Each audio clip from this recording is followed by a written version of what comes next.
Dari penelitian psikologi, apa sih sebenarnya yang paling dibutuhkan anak dari orang tua? By nature-nya, Gen Z dan Gen Alpha ini, Ya. dia hidup di zaman yang serba enak. Sehingga mereka resilience-nya nggak terbentuk. Karena sesungguhnya orang yang pernah kena hujan badai, dia tidak akan pernah takut lagi dengan hujan rintik-rintik. Karena dalam hidup, dia tidak akan bisa menghilangkan badai bagi seorang pelaut. Tapi dengan badai itu dia bisa berselancar di atas. Kita harus kembali lagi melihat Pancasila kita untuk membentuk generasi yang ideal untuk mewujudkan Indonesia maju.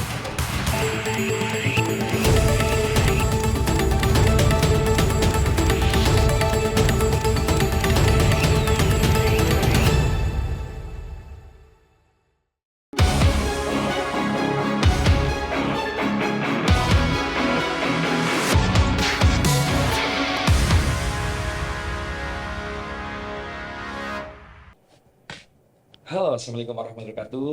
Selamat datang kembali di podcast Obrolan Bisnis episode 11. Dan ini merupakan sebuah ruang diskusi yang percaya bahwa keluarga bukan hanya tempat untuk pulang, tetapi ini juga tempat untuk bagaimana belajar, bagaimana tempat untuk bertumbuh dan juga mempersiapkan masa depan.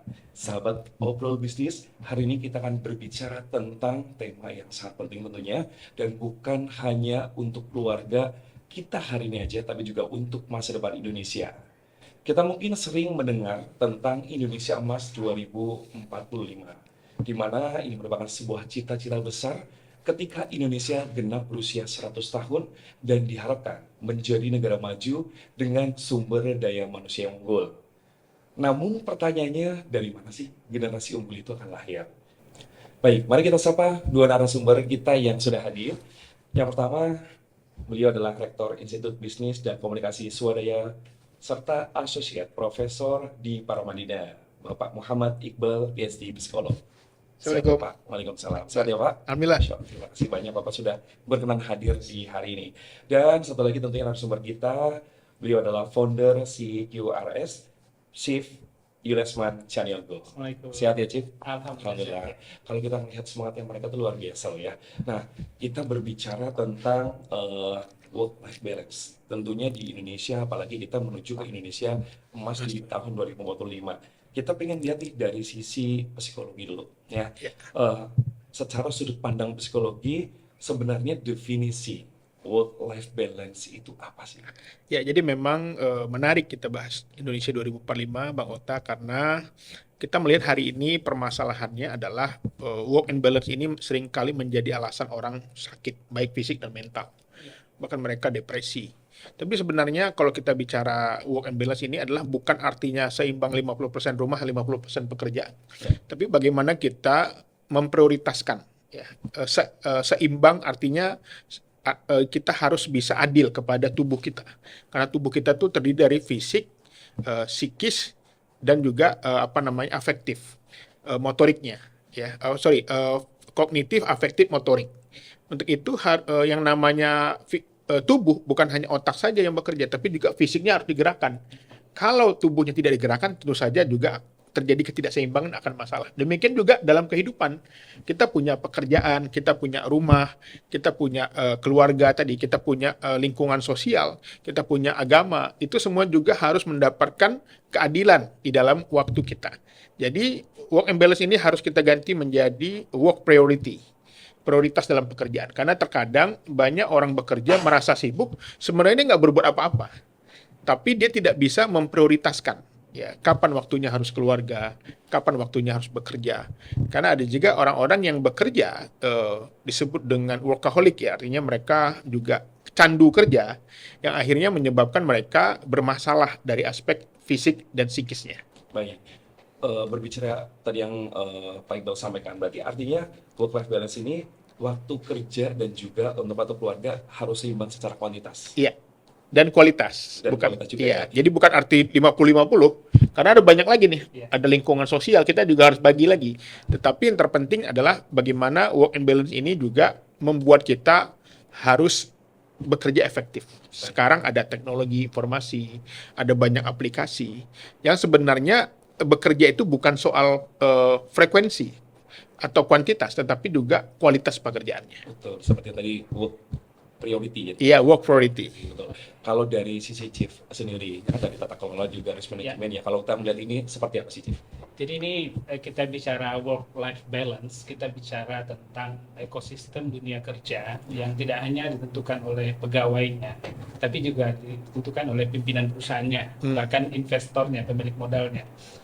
Karena tentu dari satu sisi bahwa perusahaan ingin karyawan itu produktif dan bekerja sebanyak mungkin gitu. Iya, itu dia. Bahkan kalau bisa lembur.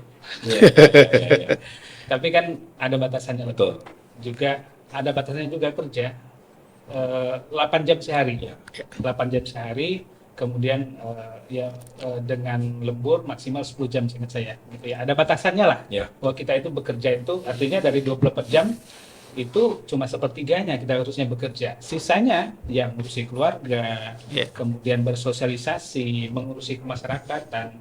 Jangan kita juga karena kita alasan sibuk bekerja, kita nggak berhubungan sama masyarakat, nggak berhubungan sama lingkungan. Nah itu bagian dari menjaga keseimbangan tadi. Tadi sudah disinggung bahwa ada aspek sosialnya juga gitu. Jadi bicara tentang work-life balance ini dampaknya sangat luas. Jadi bukan hanya tentang hubungan antara perusahaan sama karyawan, tapi juga bagaimana kehidupan dari orang per orang itu menjadi berkualitas. Kalau terlalu banyak bekerja, akhirnya keluarga tidak terurusi, keluarga bermasalah, dan menambah tingkat kepusingan juga kita kan. Jadi harus balance. Kalau tadi ya kalau sesuai kontraknya kita bekerja 8 jam sehari ya sudah, kita masuk jam 8, jam 5 tank kita keluar. Jadi nggak ada lagi alasan buat bos nggak melarang karyawannya jam 5 itu harus tetap di kantor atau pekerjaan belum selesai. Ya besok lanjutkan, karena pekerjaan itu nggak pernah selesai, Pak. Pekerjaan di kantor itu nggak pernah selesai. Selesai hari ini, besok ada lagi tempatnya. Jadi ya sudah selesai hari itu ya karyawan tidak boleh ditahan, karena dia punya hak untuk menjaga keseimbangan hidupnya. Nah ini kita bicara dari sisi pegawainya, dari sisi buruhnya lah kalau kita bicara, dari sisi pekerjanya, dan juga bicara untuk kepentingan dari pengusaha atau kepentingan dari pemilik modal. Dan ini pelajaran penting sebenarnya, Pak. Ketika kasus ada dokter di Jambi dokter internship di Jambi yang bekerja overtime sampai meninggal. Dan itu kan sebenarnya sesuatu yang tidak kita inginkan. Sebenarnya itu terakhir kali terjadi di Indonesia. Kita nggak inginkan lagi itu terulang di Indonesia. Itu menggambarkan situasi kerja yang tidak terkendali, tidak governance sebenarnya. Di rumah sakit sendiri tidak governance, tidak compliance juga, karena regulasi undang-undang sudah menegaskan bahwa jam kerja sekian. Ternyata orang dipaksa bekerja lebih dari waktunya. Nah itu tidak governance, tidak compliance, apalagi risk management, itu mereka tidak menjalankan. Nah sehingga bicara tentang work-life balance ini tidak lepas dari bagaimana kita membangun pribadi-pribadi yang kuat yang akan menjadi nanti orang-orang yang mewujudkan Indonesia emas itu. Itu pandangan saya. Betul. Baik, terima kasih, Chief. Jadi benar kata Pak Iqbal tadi ya. Jadi work priority ya. Ketika sudah selesai kerja ya sudah pulanglah. Karena kita ada keluarga yang harus kita urusi juga seperti itu ya. Baik. Tapi ini memang isu yang menarik untuk kita angkat atau kita bahas ya. Dan apalagi di era modern saat ini. Nah mungkin dari ke Pak Iqbal lagi ya. Sebenarnya kalau untuk seseorang ya kehilangan keseimbangan hidup antara pekerjaan dan keluarga, tanda-tandanya apa sih? Ya memang salah satunya apa yang disebut dengan burnout ya. Burnout itu kelelahan dalam bekerja yang akhirnya berdampak ke psikisnya. Ya, burnout itu misalnya kalau dia kerja 8 jam tiba-tiba dia 15 jam gitu. Itu kayak senggol bacok dia. Kemudian juga akhirnya berdampak ke mudah marah, perubahan moodnya. Kemudian juga akhirnya mereka sulit tidur. Akhirnya juga mereka cemas. Dan itu juga bergantung kepada life skill-nya masing-masing. Setiap orang mungkin punya ketahanan masing-masing. Individual resilient ini beda-beda. Tetapi di Gen Z sekarang ini, Chief, saya melihat mereka itu punya masalah dengan resilience dan daya juang. Sehingga terjadi turnover yang tinggi di perusahaan. Kenapa? Karena mereka tidak punya ketahanan diri yang kuat. Dimarahin dikit resign. Kemudian konflik dikit resign. Untuk itu memang kalau ingin Indonesia emas ke depan, Indonesia harus mengedepankan edukasi tentang life skill. Termasuk problem solving, termasuk kecerdasan emosi, termasuk kemampuan komunikasi. Kayak tadi kan kalau dia ditelepon di luar jam kerja, dia tinggal sampaikan, baik Pak, saya akan kerjakan, tapi besok ya, karena saya lagi ada dengan anak, istri saya lagi sakit. Dia harus melatih dirinya untuk asertif. Ya, karena kebanyakan kenapa bos menekan dia, karena dia nggak punya kemampuan untuk menolak. Assertive itu don't say yes if you want say no. Kalau nggak bisa ya bilang aja terus terang, tapi dengan cara yang baik, yang santun ya. Karena terkadang banyak atasan yang melakukan abuse karena si korban ini dilihatnya lemah gitu ya, nggak punya karakter. Akhirnya dia memaksakan untuk mengikuti apa kata atasannya, tetapi mengorbankan sesuatu yang lebih besar, yaitu kehidupan keluarga. Iya. Ya, dan ini yang harus kita latih tentang kemampuan life skill ini, termasuk kemampuan untuk decision making ya, kemampuan untuk bagaimana melakukan komunikasi yang berkesan, yang efektif, dan yang terakhir adalah tentang daya juang. Daya juang ini harus dilatih. Apa latihannya? Ke alam. Mulai dari camping, naik gunung, olahraga, kemudian juga berorganisasi, itu adalah cara-cara melatih resilience supaya dia terbiasa dengan konflik, terbiasa dengan masalah. Karena sesungguhnya orang yang pernah kena hujan badai, dia tidak akan pernah takut lagi dengan hujan rintik-rintik. Karena dalam hidup, dia tidak akan bisa menghilangkan badai bagi seorang pelaut, tapi dengan badai itu dia bisa berselancar di atasnya. Ya, luar biasa. Tapi emang menarik kalau kita berbicara, apalagi kalau masuk ke Gen Z atau yang baru pada kerja gitu ya, Iya. Pak Iqbal. Mereka selalu ngikutin apa yang diinstruksikan oleh atasan. Iya. Bisa jadi mereka takut nanti, oh mau diperpanjang pekerjaannya. Iya. Dan banyak hal itu kan fenomena-fenomena yang selama ini mungkin kita dengar, bahkan mungkin kita tahu ya, Chief ya. Gitu. Iya. Jadi menjadi apa ya? Menjadi alasan, oh, saya baru kerja nih, nyari kerja gue susah, yaudahlah ngikutin aja gitu. Akhirnya yang tadi burnout dan sebagainya itu dirasakan oleh para pekerja lah ya gitu, Iya. contohnya Bapak. Dan sering terjadi juga nih, mungkin Pak Iqbal, kita sering mendengar ya, banyak bapak-bapak mengejar kesuksesan katanya demi keluarga gitu Iya. kan. Iya. Tapi ternyata waktu untuk keluarga malah Iya. nggak terlalu banyak gitu loh. Nah kalau dari sisi psikologi gimana tuh? Ya, jadi memang sebenarnya dalam karir tidak selamanya mengandalkan kemampuan akademik atau kompetensi, tetapi juga kemampuan life skill tadi. Ya. Contoh attitude ya, ini nomor satu menurut saya.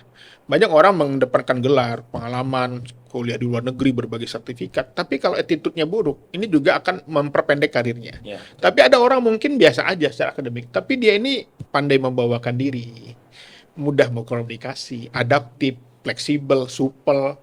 Akhirnya orang senang gitu loh. Nah, ini yang harus ke depan Indonesia Emas ini, bagaimana memperkuat edukasi tentang life skill dan soft skill ini. Dan saya melihat di dalam karir, orang-orang kalau di dunia pemerintahan itu selalu menyebutnya 3S tadi. Yang pertama, sport. Bisa olahraga. Ini kalau dia bisa olahraga, semua atasan senang. Main tenis oke, bulu tangkis oke. Padel lah ya sekarang, padel. Padel oke. Dia bergaul gitu loh. Yang kedua, sing katanya, bisa nyanyi. Orang senang karena dia suaranya bagus, dia bisa menghibur orang. Smart yang ketiga gitu. Di urutan ketiga justru malahnya ya. Artinya kita pintar pun cerdas, tapi kalau tidak pandai membawakan diri, itu juga orang nggak suka. Karena dalam bisnis kita membangun kepercayaan, trust. Ya. Makanya ada mahasiswa saya dulu, dia protes, Pak, saya mau resign aja. Kenapa? Masa saya udah capek lama berkarir, tiba-tiba yang jadi CEO dan direksi di perusahaan itu teman-teman kuliah dia semua di luar negeri. Ya saya bilang wajar, karena bisnis itu kepercayaan. Ya. Yang dicari bukan orang pintar untuk pimpinan level atas itu, tapi Betul. orang yang bisa dipercaya. Ya. Maka untuk itu raihlah kepercayaan itu dengan apa? Membangun personal relation, dekat, pandai membawakan diri. Ya, makanya dalam karir saya kira semua orang punya jalannya masing-masing. Betul. Ada yang mungkin karena kecerdasannya bisa sampai atas, mungkin ada juga. Tapi ada juga orang yang berhasil karena dalam sosialnya bagus. Ya. Personal karakternya baik, attitude-nya baik. Seperti itu. Ya, tapi kita juga mungkin bukan dari satu dua orang, kita sering dengar juga ya, ada yang terlalu dekat sama A, B, C gitu, atasan-atasan itu. Iya. Yang mungkin mohon maaf, boleh dibilang katanya apa namanya menjilat dan sebagainya itu. Itu bahasa-bahasa itu kan sering Iya. banget terdengar di Betul. dunia pekerjaannya. Nah, mungkin kalau dari sisi Chief nih ya, dalam risk management ataupun pengelolaan itu, Iya. agar tidak terjadi apa ya, ini kan Jadi akhirnya malah penurunan karyawan dan sebagainya. Bahkan mungkin aturan-aturan yang sudah dibuat akhirnya malah dilanggar gitu. Seperti apa, Cik? Ya, aturan kalau udah buat nggak boleh dilanggar. Iya, gitu kan gitu. Nah, Kayak cuman kadang-kadang selalu ada yang melakukan ya, itu. Nah, itu kalau bagaimana? aturan dibuat, itu dipatuhi. Betul. Jadi gini, memang ini fenomena di Gen Z atau Gen ke belakang lah ya. Yeah. Mereka itu terlalu banyak berinteraksi sama Gen Z, sehingga komunikasi mereka dengan lingkungan itu jadi kurang. Betul. Sehingga mereka tadi memang rata-rata kurang resilience, kurang tahan gitu, kurang memiliki ketahanan mental. Nah, makanya ini penting buat mereka itu sebenarnya. Alhamdulillah sekarang sudah lahir generasi-generasi baru yang kita lihat ya, beberapa seperti Mas Tio ya, dari iya. GM ya. Selama ini kan diam saja gitu mahasiswa, sekarang udah mulai Ada Mutia, apa yang ke dokter UI ya, wakil ketua BEM UI ya, yang perempuan. Fatimah Zahra ya. ya. Keren banget itu. Keren. Keren banget. Nah, jadi maksud saya itulah model-model orang yang layak memimpin Indonesia ini ke depan. Ya, karena Itu sudah contoh-contoh tinggal orang ya. yang resilience. Dan Bukan yang menerima uang ya. Itu lain hal, sudah lain hal ya. Jangan itu jangan, harus di skip gitu. Jadi maksud saya gini, by nature-nya Gen Z dan Gen Alpha ini dia hidup di zaman yang serba enak, sehingga mereka resilience-nya nggak terbentuk. Nah, untuk membentuk resilience itu memang itu dibentuk di keluarga. Sebenarnya dengan situasi kita saat ini kan sebenarnya memaksa kita untuk resilience sebenarnya. Iya, betul. Di mana ekonomi sulit, kemudian juga ya dolar melemah, rupiah melemah, kemudian ISG juga hari ini masih terkoreksi sampai merah nih tadi saya cek. Itu dalam jangka panjang kalau ini tidak dikendalikan, ini pertumbuhan ekonomi akan turun, kemudian juga PHK akan meningkat, ya ekonomi susah. Ya. Nah, ini akan menghasilkan orang-orang yang resilient sebenarnya. Peluang untuk menghasilkan orang-orang yang resilient. Tekanan itu akan menghasilkan orang resilient. Jadi ada juga yang kalah, ada juga yang kalah, tapi ada juga akan menghasilkan, sebagian besarnya menghasilkan orang yang resilient.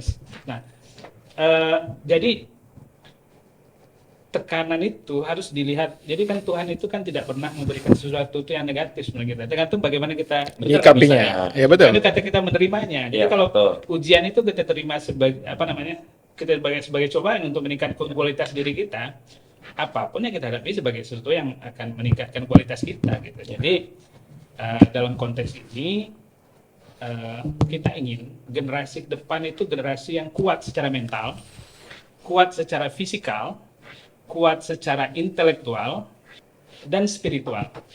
Ya, spiritual harusnya pertama ya. Spiritual dulu harus mereka kuat. Ini agak jarang ya. Padahal kita ini negara Pancasila. Pancasila itu ya ketuhanan gitu. Apapun, selama kita masih di Indonesia, pengikat kita itu Pancasila. Basisnya pertama itu ketuhanan. Jadi spiritualnya harus kuat gitu.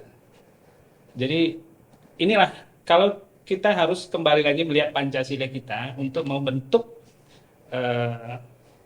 generasi yang ideal untuk mewujudkan Indonesia Emas 2045. Kira-kira begitu. Iya, baik, terima kasih, Cip.